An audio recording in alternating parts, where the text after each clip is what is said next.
Bismillahirrahmanirrahim. Assalamualaikum warahmatullahi wabarakatuh.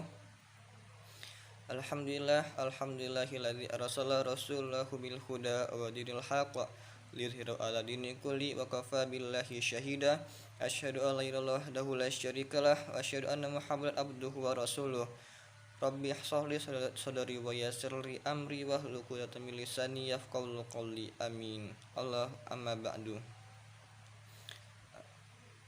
Baik, di sini saya akan memperkenalkan diri. Nama saya yaitu Zulkhair Fikri Khairi dengan NPM 2031030068. Di sini saya akan mempresentasikan hasil jawaban UTS dari matkul Filsafat Islam yang mana yang diampu oleh Bapak Agus Devriatno MAG. Jadi di sini yang pertama itu ialah makna wahyu dan akal dari filsafat Islam.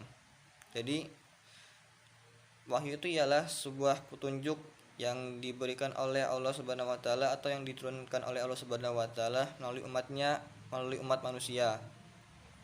Yang mana yang dapat membimbingnya melalui jalan kebenaran. Atau juga saya sebut juga sebagai komunikasi antara Tuhan dengan manusia, dan yang mana pemikiran wahyu ini bersifat kebenarannya itu bersifat absolut atau mutlak kebenarannya gitu. Dan yang dapat menerima wahyu ini bukan tidak hanya manusia sembarangan, melainkan manusia pilihan, yaitu seperti misalnya nabi dan rasul begitu. Sedangkan akal itu ialah kemampuan berpikir manusia, yang mana itu adalah anugerah dari Allah Subhanahu wa taala, yang mana dengan berpikirnya manusia itu dapat membedakan mana yang baik dan juga mana yang buruk. Dan juga manusia dapat memiliki berupa dapat berpikir dengan cara menggunakan indranya, yaitu melalui mata, melalui telinga, melalui seluruh indranya gitu. Yang mana itu berupa kesan-kesan yang ditangkap oleh indera manusia begitu. Dan juga seperti merupakan bukti adanya kesempurnaan bagi makhluk Allah Subhanahu wa taala di antara makhluk lainnya begitu. Yang kedua itu ialah idealisme dan realisme dalam filsafat Islam. Idealisme itu ialah suatu paham yang mana yang menekankan atau menguatkan keunggulan dari pikiran, dari roh, dari jiwa, dan dari ide, dan juga mengedepankan ide daripada benda-benda yang sifatnya material, dan juga benda-benda yang sifatnya menggunakan unsur metafisika begitu. Atau saya sebut juga seperti kita beriman kepada rukun iman yang keenam gitu ya. Beriman kepada Allah Subhanahu wa taala, beriman kepada malaikat Allah, beriman kepada kitab Allah, beriman kepada kitab-kitab Allah, beriman kepada rasul-rasul Allah, beriman kepada hari akhir, dan beriman kepada qadar. Itu kan semuanya kan memerlukan ide gitu ya, memerlukan pemikiran gitu untuk beriman tersebut gitu.